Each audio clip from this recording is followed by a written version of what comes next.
Assalamualaikum warahmatullahi wabarakatuh. Hai anak-anakku, semoga kita semua selalu dalam kondisi sehat dan selalu dalam lindungan Allah Subhanahu wa Ta'ala. Amin. Baik anak-anakku, tidak bosan-bosannya saya selalu mengingatkan ke kalian untuk selalu mematuhi protokol kesehatan. Baik, sebelum memulai pembelajaran kali ini, alangkah baiknya kita berdoa terlebih dahulu. Berdoa dalam hati dimulai. Berdoa selesai. Semoga apa yang akan kita pelajari hari ini dapat bermanfaat dan diberikan kemudahan. Amin. Kita kali ini akan membahas materi baru setelah minggu kemarin kita mengadakan kegiatan evaluasi atau ulangan harian, di mana kalian sudah dapat mengetahui berapa nilai yang kalian peroleh. Mudah-mudahan di materi ini kalian mendapatkan hasil yang lebih baik. Tetap semangat dan tetap rajin belajar. Baik, untuk materi kali ini kita akan membahas tentang elemen desain toko dan visual display. Setelah mempelajari materi ini, diharapkan nanti kalian dapat menganalisis dan membuat elemen desain dan visual untuk display produk food, fresh, dan kosmetik di supermarket, fashion, dan sport dengan santun dan proaktif. Baik, kita mulai lagi dengan visual display. Merupakan alat untuk menyampaikan informasi atau pesan melalui indera penglihatan. Visual, indera penglihatan. Dalam dunia retail, visual display juga dikenal dengan visual merchandising atau VM. Tentu kalian masih ingat kan materi di awal semester 1 di kelas 11. Visual merchandising atau VM adalah bagaimana kita menciptakan tampilan merchandise untuk mengkomunikasikan pesan penjualan dan tren toko kepada calon pelanggan, untuk memberikan informasi dan pengalaman berbelanja yang nyaman dan menimbulkan rasa ingin membeli. Kita lihat gambar tersebut. Konsumen dalam berbelanja di toko tersebut akan merasa nyaman. Kenapa? Betul, karena di situ tertata dengan rapi. Kita mudah untuk mencari produk yang kita inginkan. Dalam proses pembuatan visual display ada 6 elemen utama. Yang pertama ada garis, kedua ada bidang atau ukuran, yang ketiga ada bentuk, yang keempat ada ruang, yang kelima ada warna, keenam ada bahan atau tekstur. Tujuan dari pembuatan visual display itu adalah untuk merencanakan program penjualan termasuk riset, pengemasan, pengiklanan, dan promosi lainnya untuk menciptakan permintaan yang besar terhadap suatu produk yang disajikan saat display. Kita lihat gambar berikut ini. Apa yang ada dalam pikiran kalian? Sama dengan saya. Tertarik. Karena penataannya sangat menarik. Kita lihat lagi. Tertarikkah kalian? Sama, saya juga tertarik karena penataannya rapi.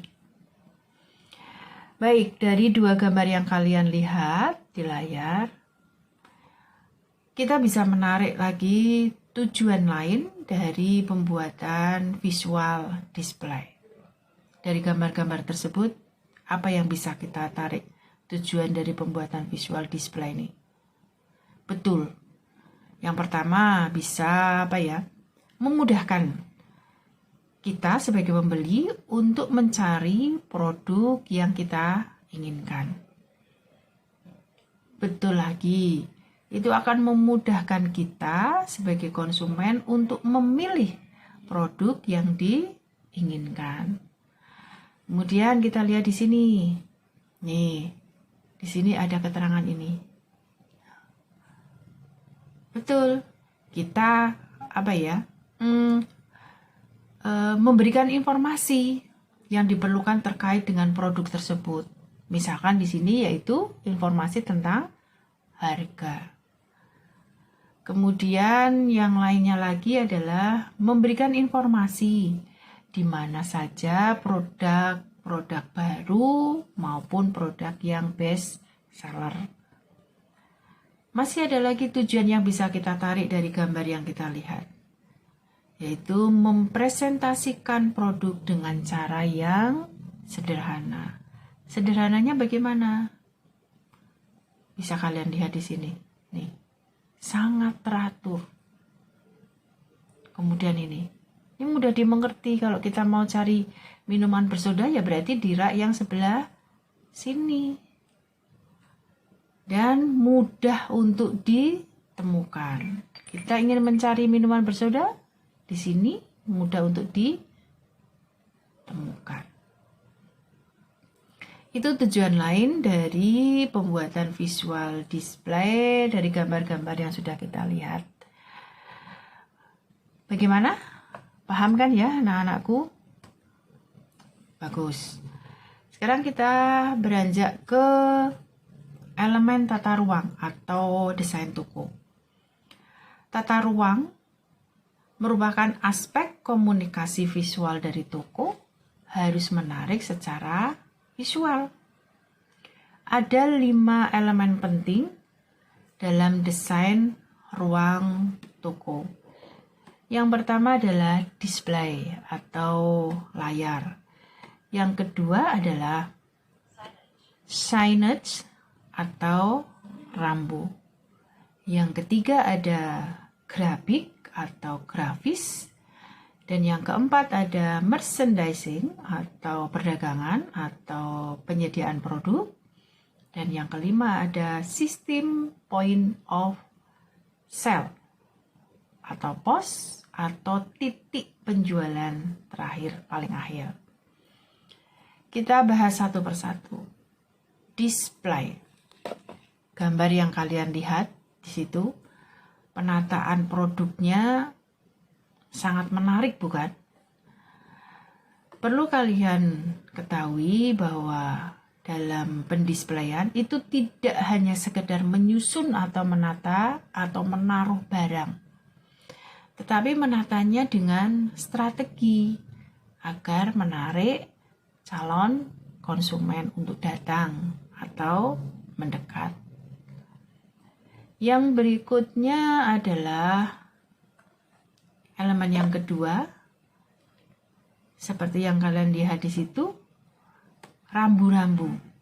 Atau apa tadi namanya? Betul, signage atau rambu-rambu. Rambu-rambu di sini ada nih. Ini termasuk rambu.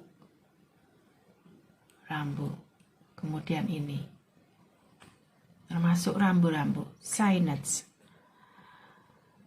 Mengapa itu disebut rambu-rambu? Kita kalau dari jauh mau beli makanan, misalkan di gambar yang ini ya, kita akan membeli makanan, pasti kita akan langsung menuju ke rak yang berada di sebelah kiri di hadapan kita. Karena di sini khusus di display tentang makanan. Kalau kalian menujunya ke rak yang di sebelah kanan kita, di hadapan kita tidak akan menemukan makanan yang akan kita cari. Karena yang ada di rak sebelah kanan di depan kita itu adalah minuman. Oke, kemudian yang berikutnya ada beberapa hal yang perlu diperhatikan agar signage atau rambu-rambu itu maksimal. Yang pertama ada pemilihan posisi, yang kedua kondisi gambar, kemudian yang ketiga ada update informasi, dan yang keempat batasan jumlah. Penjelasan elemen desain yang grafik. Sekarang kita lihat. Nih. Retailer berani mendisplay produk dengan menggunakan bantuan alat mannequin.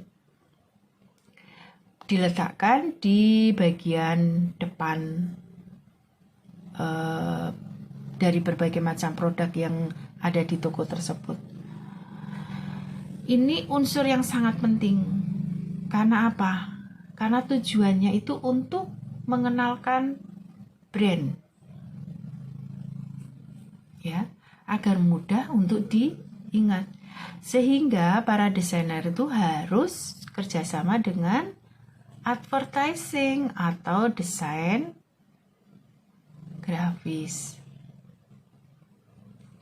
untuk menciptakan tampilan grafis bagi toko.